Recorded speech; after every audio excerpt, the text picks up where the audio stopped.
Earth చుట్టూ తిరిగే orbit సిస్టమ్స్లో మరో 2 ఇంపార్టెంట్ ఆర్బిట్స్లో ఒకటి జియో స్టేషనరీ ఆర్బిట్. అంటే ఎర్త్ నుండి 36,000 కిలోమీటర్ హైట్లో ఉన్న ఒక సర్క్యులర్ ఆర్బిట్. ఇందులో లాంచ్ చేసే శాటిలైట్ స్పీడ్ ఎర్త్ రొటేషన్ స్పీడ్కి ఎగ్జాక్ట్గా మ్యాచ్ అవుతుంది. కాబట్టి భూమిపై ఒకే ప్లేస్లో ఉన్నట్టు కనిపిస్తుంది.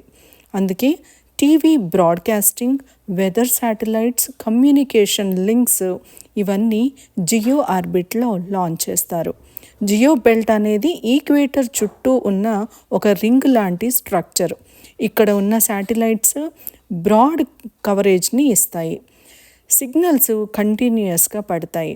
Satellite TV, emergency alerts, long distance communication ఇవన్నీ ఈ స్టేబుల్ జియో పొజిషన్ వల్లే స్మూత్గా రన్ అవుతాయి. ఇక రెండవది హైలీ ఎలిప్టికల్ ఆర్బిట్.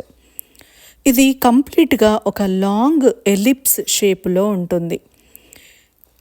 పెరిజీ దగ్గర శాటిలైట్ ఎర్త్కి దగ్గరగా ఉంటుంది. అపోజీలో 40,000 నుండి 50,000 కిలోమీటర్ల దూరంలో చాలా స్లోగా మూవ్ అవుతూ ఉంటుంది. ఈ పెరిజీ, అపోజీ మనం నెక్స్ట్ వీడియోస్లో చూద్దాము.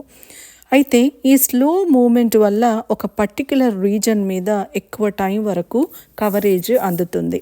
ఇది హెచ్ఈఓ యొక్క బిగ్గెస్ట్ అడ్వాంటేజ్. జియో ఇచ్చే స్టెబిలిటీ, హియో ఇచ్చే లాంగ్ టైమ్ రీజనల్ కవరేజ్ రెండూ కలిసి గ్లోబల్ శాటిలైట్ నెట్వర్క్ని సపోర్ట్ చేస్తున్నాయి.